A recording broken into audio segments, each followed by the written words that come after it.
أعوذ بالله من الشيطان الرجيم. بسم الله الرحمن الرحيم.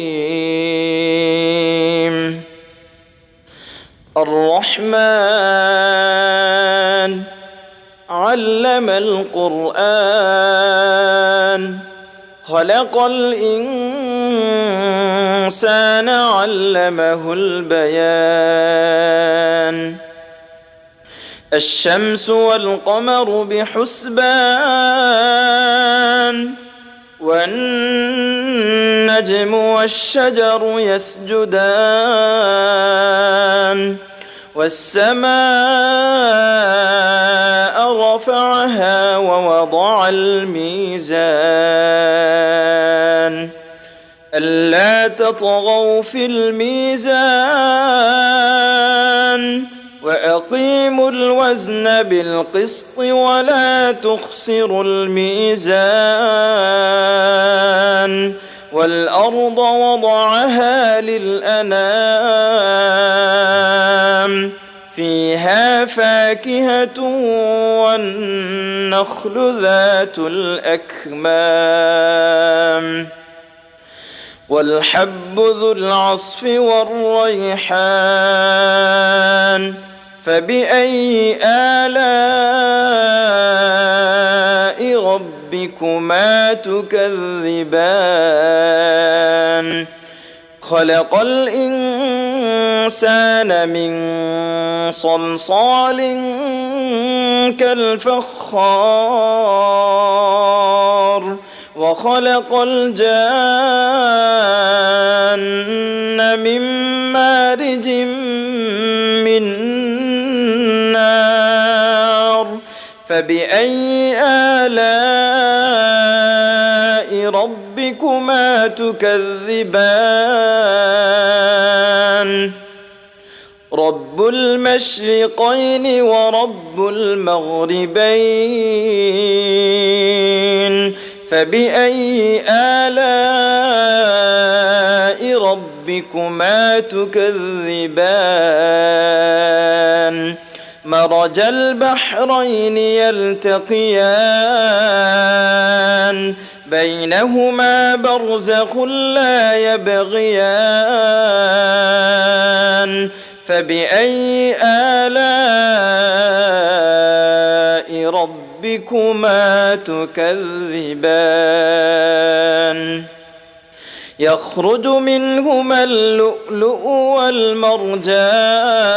والمرجان فبأي آلاء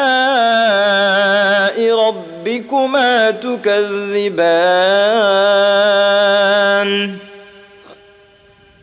وله الجوار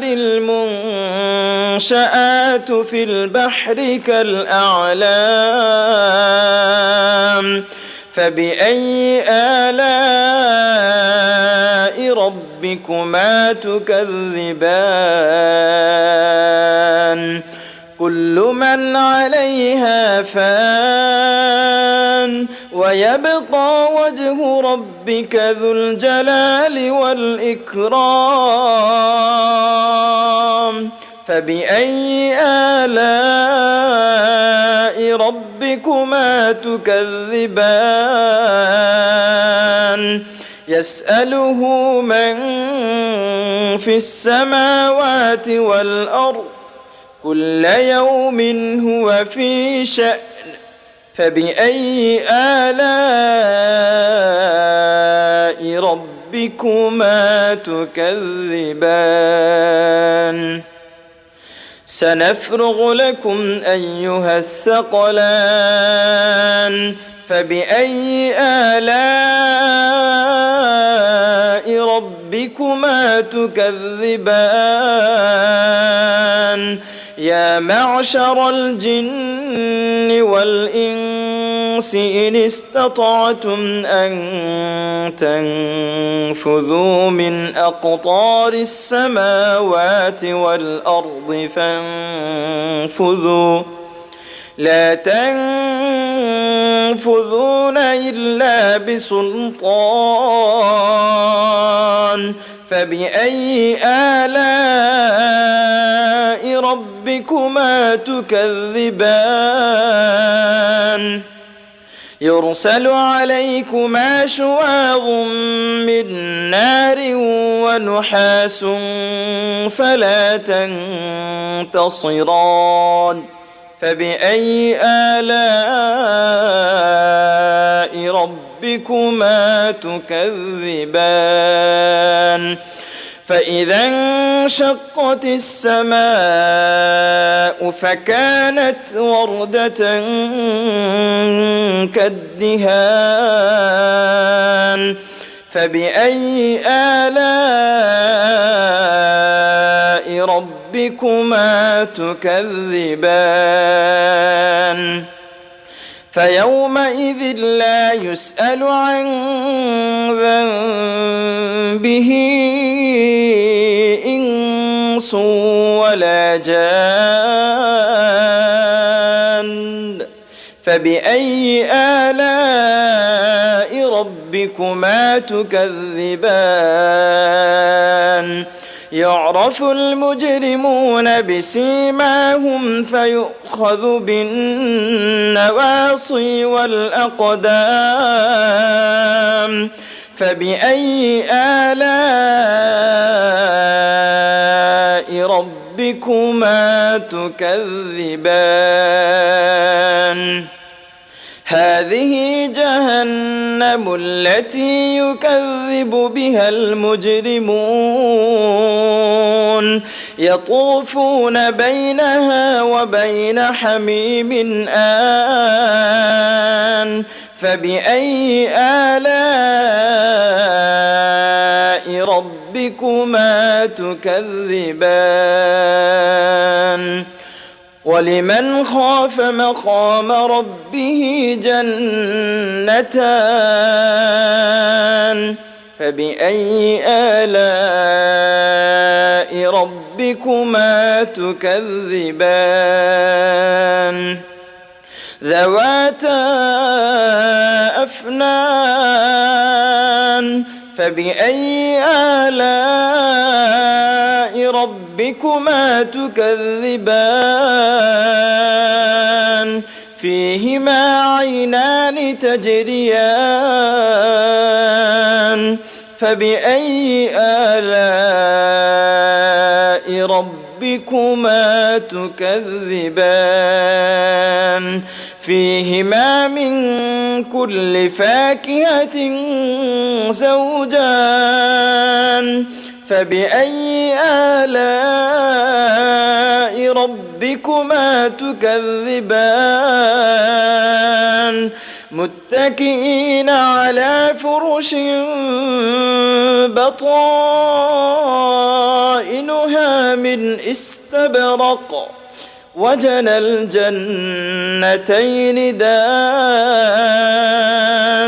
فبأي آلاء ربكما تكذبان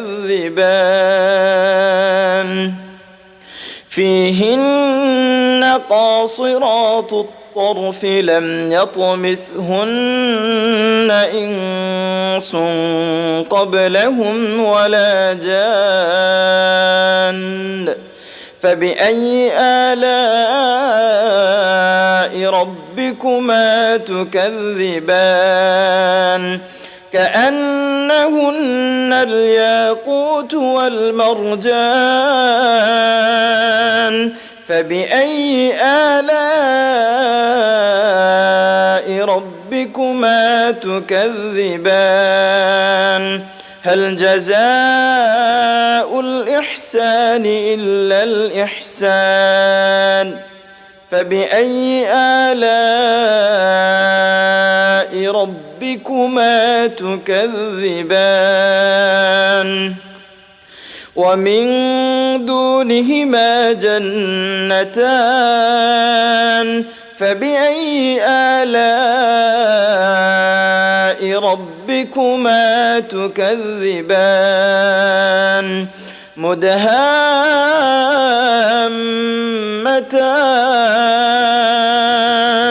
فبأي آلاء ربكما تكذبان فيهما عينان نضاختان فبأي آلاء ربكما تكذبان فيهما فاكهة ونخل ورمان فيهما فاكهة ونخل ورمان فبأي آلاء ربكما تكذبان فيهن خيرات حسان فبأي آلاء ربكما تكذبان حور مقصورات في الخيام فبأي آلاء ربكما تكذبان لم يطمثهن إنس قبلهم ولا جان فبأي آلاء ربكما تكذبان متكئين على رفرف خضر وعبقري حسان فبأي آلاء ربكما تكذبان تبارك اسم ربك ذي الجلال والإكرام